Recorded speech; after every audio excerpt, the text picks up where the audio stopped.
Welcome to the pajama series. This is a series of videos, how to in my sewing area,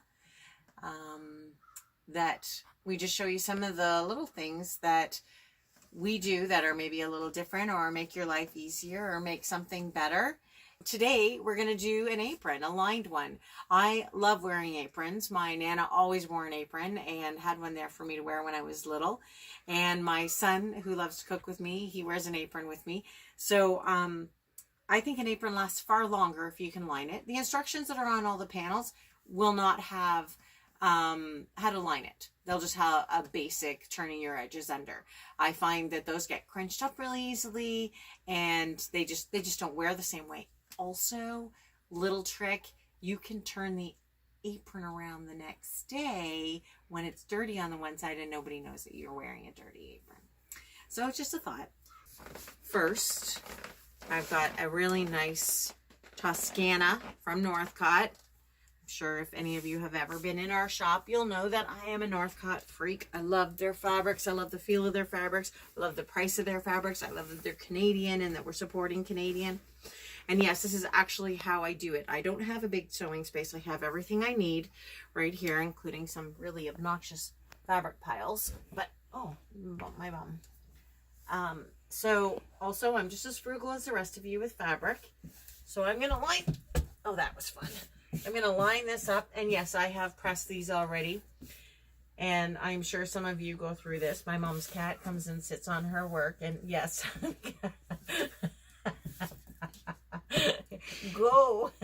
I'm going to use this great tool here that I absolutely love. It is, it's a, I don't know, it looks like one of those things on the roadway, but it's magnetic and it holds my pins. I've put my pins that are flat-headed flower pins.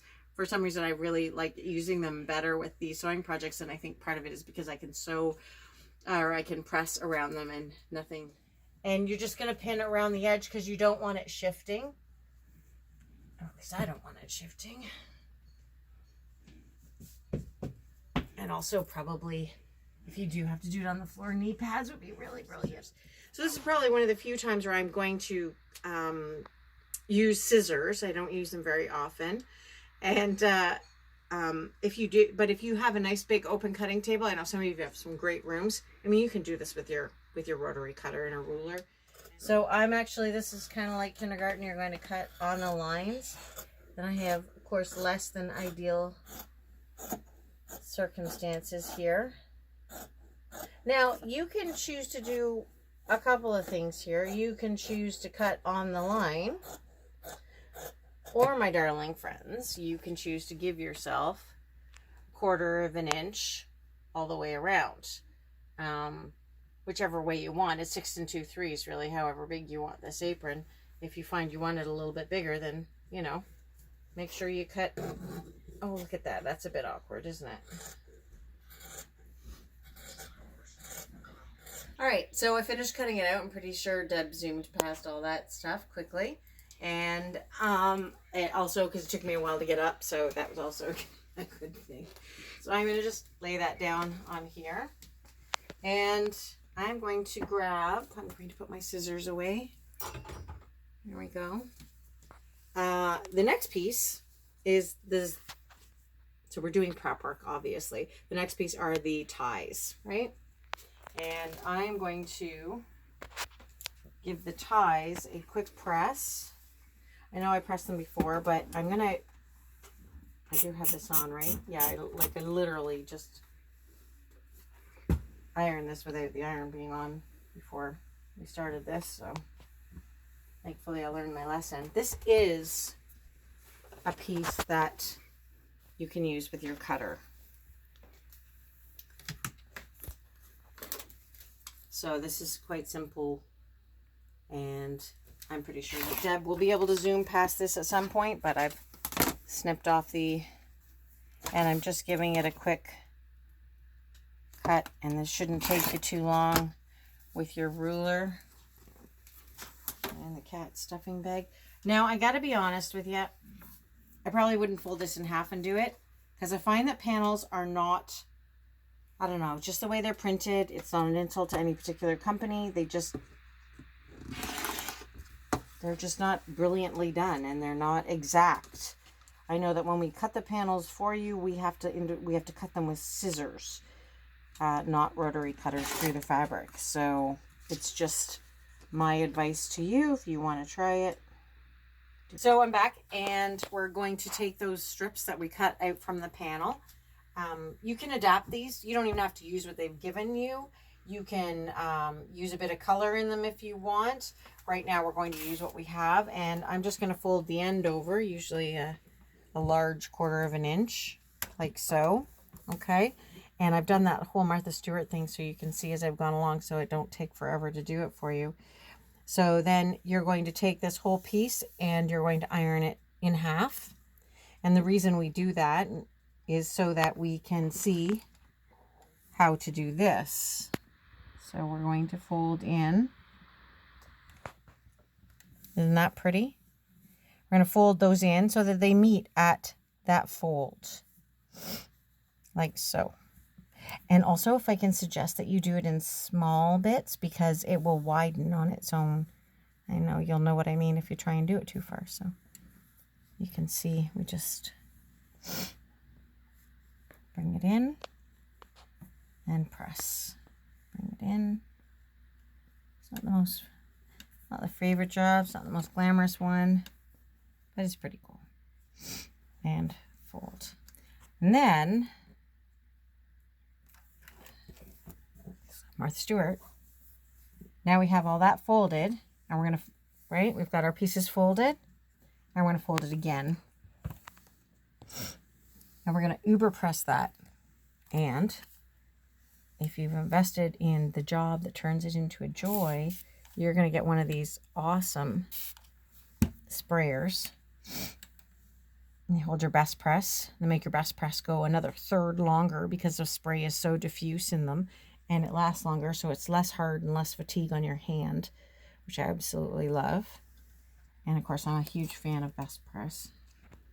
I don't know actually what we did without it before. It's like crack for the quilter. And we get all 4 of those done, and they look like so. So we have this one with the end turned in, because we folded that end, and we have this one, which is going in our apron, which is pinned over there and ready to be sewn. So I have all those wee little strips made. I have 4 of them, obviously, 2 at the neck and 2 at the waist. And I'm gonna make them durable so they don't come apart, hopefully. Give that a little back stitch. There we go. Now I'm sewing as close to the edge here as I possibly can, and I kind of try and set it so that I use this edge as my guide. But again, slow process if you want to do it where it looks just perfect. So I'm coming to the end of my first little line here, and I want to reference that I'm doing this simply because I hate the turny-tubey thing. I hate that whole process. I don't like it. I find it annoying. So like we said, this is the Cobwebs way. This is why this is the Cobwebs way. Now remember, we started at the end that is unfinished. And now we're at the end that little back stitch, little front stitch.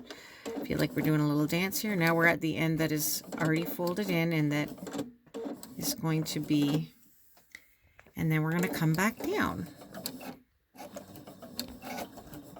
Your sewing machine may not like this either, so be very patient with your sewing machine. So this is how she looks. It's a nice long strip, nice professional finish on it. I think it's a nice professional finish on it. You didn't have to do the turny-tubey thing. It's actually a really nice width for sewing. So you want to cut off all your bits and threads and that sort of thing. And then you want to remember the turned in end goes inside. Inside, inside, inside.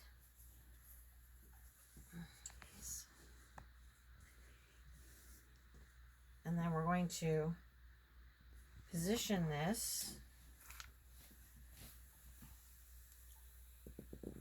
on the edge like so. Actually, I'm going to position it probably maybe about a quarter. Let's go here, right? That gives us a nice, because we need turning room. Remember that. You don't want to put it right on the edge. That'll be a problem. So you want to do that. And then you're going to bring this side back down on top of that. Like so. And we're going to take a pin and we're going to pop that in there like that. Okay. And then we're going to proceed to do that at all of the locations. And so I had to change my thread. And I've put in a white thread. And I'm going to sew my 1/4 of an inch. Please note, you don't have to use your walking foot. I just never take mine off. Also, I find that it's best because you're going to have to leave a hole to turn this in, because there's no immaculate way to turn this around without having a hole in it. So I leave my walking foot on all the time. And we're going to leave this space at the bottom. And again, you want to go back to the not leaving yourself enough room because you think you should sew it as little as possible. But unfortunately, what happens is that you make the rest of the job really difficult. So I'm going to just inch my way up to the corner here. And I'm going to back sew on my corner because honestly, where do you get some of the most stress, right? Well, other than at work.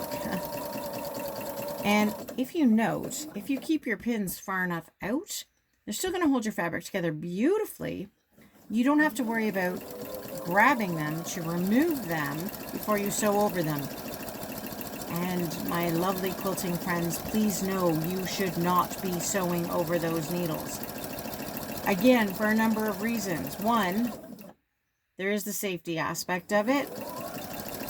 Nobody needs a piece flying off in their face, because that would be unspeakably bad. But there's also the aspect that, and this is from Sewing Machine Ralph Guy, that when you sew over pins, you actually start to dull your feed dogs. And that is not an inexpensive repair.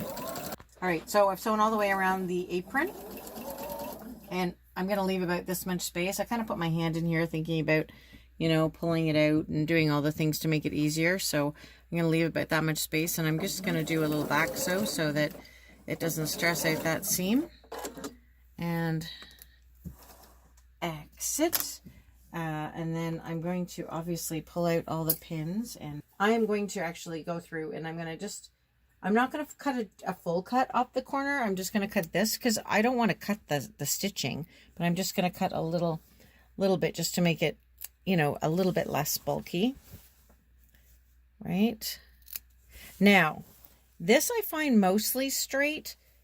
This is a mostly straight line. Is there such a, I'm not sure that mostly straight is a scientific line, word or anything, but I'm going to make a few notches in it because it's going to make it a little bit easier to turn. My favorite tool is actually a very inexpensive wooden turner. You can spend as much money on your toys as you want, and there are some that are actually priceless, and then there are others that you can just use the basics.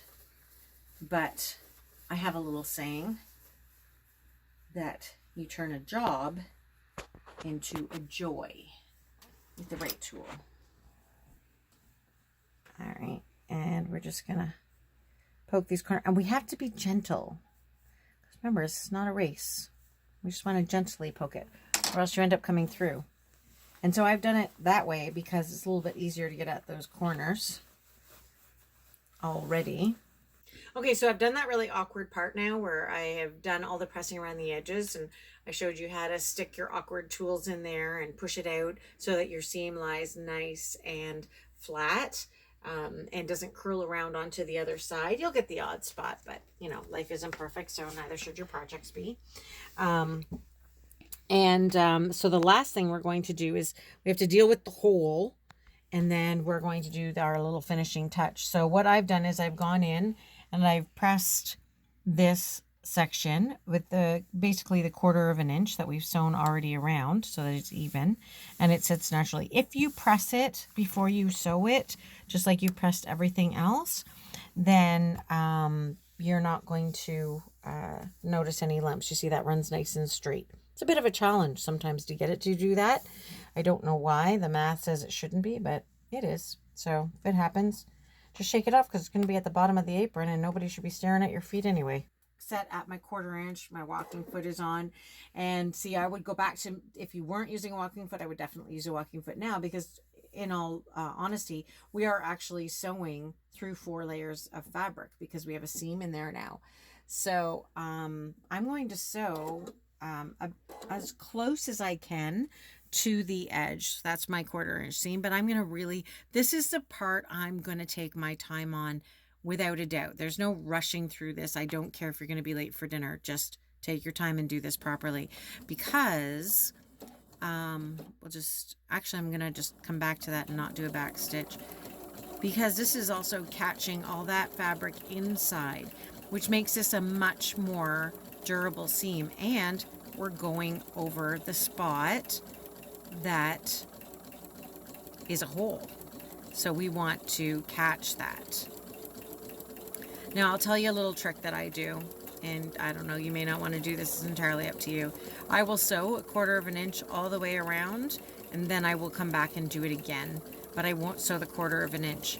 Then I will take my walking foot and I will use the inside edge and sew this really, really, really close. So it has a nice double edge all the way around it. So I've come up and I'm just going to meet this and I'm going to sew over it just a little bit and a little back. So if you've got a fixed stitch, use your fixed stitch, you know, where it kind of knots it and ties it in place for you, all that kind of thing.